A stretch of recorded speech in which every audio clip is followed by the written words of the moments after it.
What is up, Christian hip-hop fans? This is the video that we are all waiting for. I have been doing a lot of research and going through a lot of different contenders for this, but if you saw the title, we are going to be going over my 2024 album of the year. I am super excited for this. 2024 has been the biggest and best for Christian hip-hop. Everybody was dropping quality albums this year, along with visuals, growing the genre more than ever this year. I have done weeks of going back and forth, a lot of coffee and contemplation. Shout out Officer Hop for that. Considering the album of the year contenders, and I feel pretty solid about where I landed on this. In the video, I will basically be giving an overview of the album that I picked as a listener and just explaining how and why it is my album of the year. Spiritual Lemonade's 2024 album of the year is Come and See by Tory Deshawn. There's so much to unpack with this project, even leading up to its release. This was Tory's debut album, which is incredible considering that he's been releasing music on streaming platforms since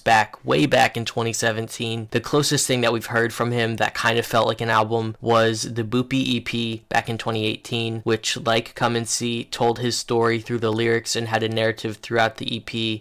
Just a very conceptual project, which is kind of uncommon for an EP to have these days. While there are artists out here doing it, it feels like less and less these days. But fast forward to now, Tory Deshawn drops his debut album that narrates his story, which also mirrors John 1:46 that states, Nathanael said to him, "Can anything good come from Nazareth?" Philip said to him, "Come and see." Tory Deshawn is from East St. Louis, which is a place with not the best reputation, but the whole meaning of John 1:46 is to explore and look past the stereotype and see for yourself that there is good that can come from wherever the bad reputation is. For Tory, in this example, it's East St. Louis, and in the Bible, it was Nazareth. But yeah, nobody expects anybody from East St. Louis to be a shining light and bring a positive to a place that seems so negative. All this I've said about East St. Louis is only what I've heard, and I've never seen this. I've never been in person, so I have no idea. That's just what I'm basing, off of what I've heard. With that, narratives and themes going along throughout the 12 songs, a focal instrument was the piano. I loved the use of the piano throughout this album. It was incorporated almost in every single song. There are a couple out there that did not have the piano. It had for instance, the KB song. I don't remember piano. Maybe there was at the very end of the song, but it was more the trumpets or horns. Very anthem-like song, so the piano didn't really fit that vibe. But I love the use of piano because it paired well Tory's soulful R&B vibe that he incorporated as well throughout the project. I feel like in this album, it really blended his R&B and his rap side, whereas in some of his singles that he dropped, especially last year, it was really hard for me to get on board with the R&B stuff because I'm like, I really like Tory as a rapper, and he has an incredible voice and incredible talent. The R&B stuff wasn't for me, but this album really reopened my mind to the whole R&B sound. So shout out to him for that.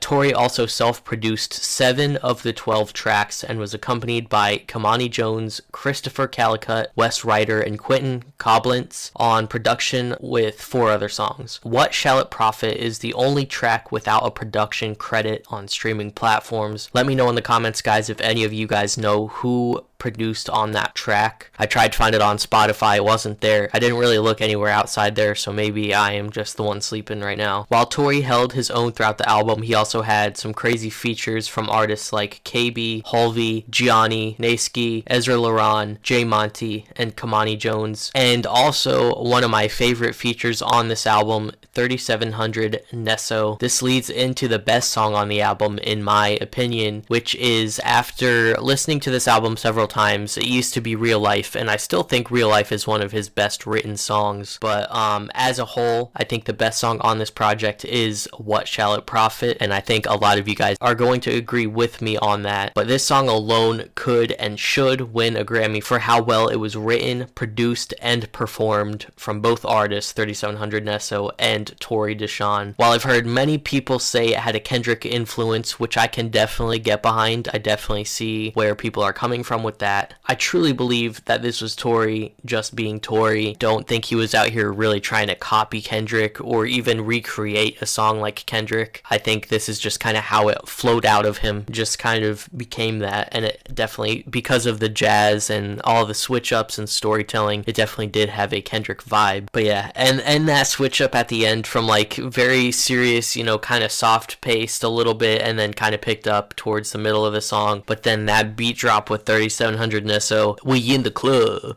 like just him doing the whole, like it literally felt like I was in a club. I've never even been to a club before, but it felt like I was there experiencing like just something. It was so crazy, that song. I also want to shout out Kamani Jones for his feature as well. Basically the same thing as with 3700 Nesso. It was just an incredible performance from Kamani. Just the way that Kamani came in on his verse. I see naked girls on the net, I need therapy. Just the whole thing is like the way he flowed with the beat is so good. Like all the features went crazy on this. The reason this is album of the year for me is just for the well-rounded and tight narrative that he stuck to, that Tory stuck to throughout this album. There are absolutely no skips. This album can be listened to beginning to end several times over for me. I've listened to this project probably 6 times since it dropped all the way through.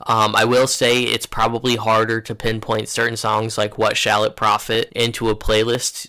It really makes sense just within the album itself, but there's nothing wrong with that. I don't always expect artists to drop albums that are only for playlisting, and that definitely was not what this album was. This was to tell a story, and What Shall It Profit was a huge part of that story, so I am not saying I don't like What Shall It Profit. I would never skip it in the rotation just listening to the album. And also just the thought-provoking messages and kind of questions that he even dealt with throughout the album. It was just a really good listen. I definitely recommend it. If you guys haven't heard it before, definitely go listen to it. I feel like everyone watching this video though will have heard it. Yeah, and to just add on to that, we have very few well-executed conceptual albums in Christian rap that can compete against secular art, and I'm glad to say that Come and See does fit that, you know, box of being able to compete with other concept albums that aren't in CHH. So this is just a huge move for Tory Deshawn. I feel like the first actual album that could compete with secular music was Eremos by John Keith. What was that, back in like 1 or 2 years ago? And ever since then there have been a few albums, you know, like from No Big Deal, even Bodega 2, which is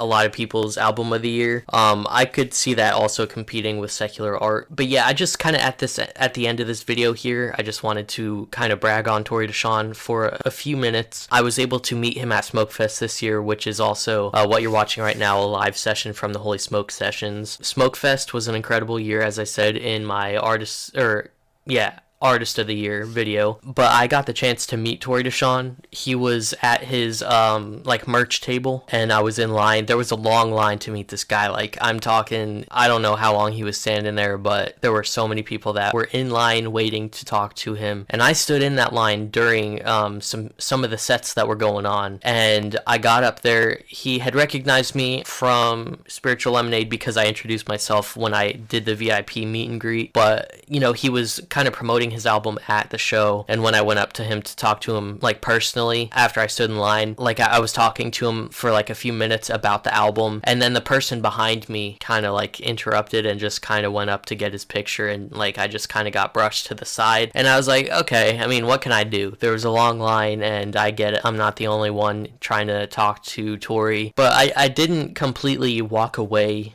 from where Tory was. I kind of stood in the general area, and after that guy who had kind of interrupted our conversation after he got his picture, Tory called me back and wanted to continue talking to me, and he had some very encouraging things to say about the channel as well. He's just a really good guy, even behind, you know, the camera, behind all the music that he makes. He's just super kind, and he was encouraging to me, at least for my videos. He even sent this album. This is another thing that I really want to shout him out for. It's been such a blessing just over this past year to be able to work with artists that are like kind of at a higher level, such as 350, No Big Deal, and Tory Deshawn. All three of those artists sending me music early to react to. Tory Deshawn's project dropped the day before I left for a mission trip, and I had messaged him about getting the album early about 2 weeks before the album dropped, and he said to message him again right before the, project dropped. And I was like, okay, I bet that if I reach back out to him, because that was the first time I ever like talked to him in the DMs, I was like, I bet this guy's not gonna, respond in like 2 weeks. He's not gonna remember. He's not gonna even think about it. But I had reached back out like 2 or 3 days before I had to leave, and he sent me the album early for me to check out so that I could get a video out before I left for my mission trip. And that just shows you like how good of a guy Tory Deshawn is. He's just a very solid artist and solid person in real life as well. See what I did there? Real life. It's one of the songs from the album. Anyway, I hope you guys agree with my album of the year, Come and See by Tory Deshawn. I know that there were several other contenders. Swoop's album was really good. What were some other ones? Bodega 2, obviously. There were a lot of things that kind of went into it. I didn't want to like make a whole list of why other albums didn't win. There are definitely a lot of honorable mentions because everybody was dropping this year. Thank you guys so much for watching. Shout out to Tory Deshawn. He'll be linked in the description as well as the link to the album of the year. I'll see you guys in the next video. I hope you guys are enjoying this style video, kind of branching out a little bit here, taking a lot more time to do this video than normal, mainly because I'm actually writing scripts for these videos. Go be fruitful. Let's go.